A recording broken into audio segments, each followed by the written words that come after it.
Tinatanong nila sa akin guys kung naniniwala daw ako sa second chance. Ang sa akin naman, depende naman yan sa asukal na nilagay mo sa kape.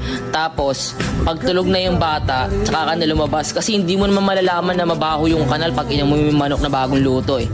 Kasi pansinin nyo yung mga isda, pag hindi yan nakahinga sa lupa, paano na yung mga ostrich? Yung mga dinosaur, di ba, wala na sa mundo. Pati ba naman yung mga platypus na bagong usbong pa lang gusto nyo nang kunin. Mali rin na bigyan mo ng sapatos yung tao tapos hindi mo alam yung size ng paa niya kasi yung unan nga hindi mo nga maamoy, hindi mo malaba. Kasi sabihin mo bibigyan kita ng helmet kahit wala ka namang paa. Anong gusto mong patunayan sa akin? Na hindi ako nagugas ng plato, na hindi ako marunong magugas ng pinggan. Wala kang ligo. Aanihin mo yung electric pan kung wala kang saksakan, di ba?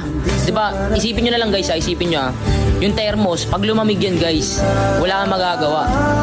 Yung mga kutsyon, yung mga kumot, pag dinalabhan yan, mga kami putsak yan. Tsaka mag-aral kayo ng mabuti hanggat nandiyan pa yung mga pusa nyo kasi masyado siyang malalim kasi akong salita eh. Malamig na? Lamig na ng panahon, sinabayan mo pa. Dati pag nag-I love you ka, naka-caps lock pa. Ngayon 3 letra na lang, may tuldok pa. May iba na?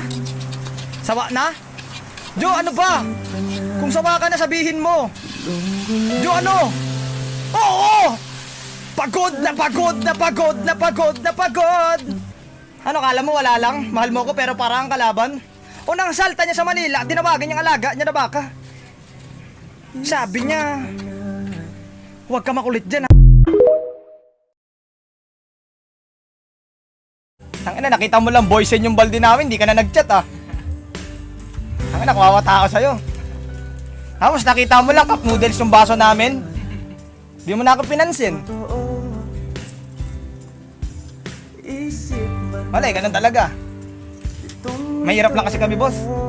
Di naman kasi ako anak ng kontraktor eh.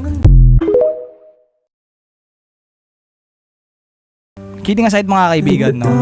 Minsan sa buhay, darating talaga tayo sa punto natin na questionin natin ang ating mga sarili.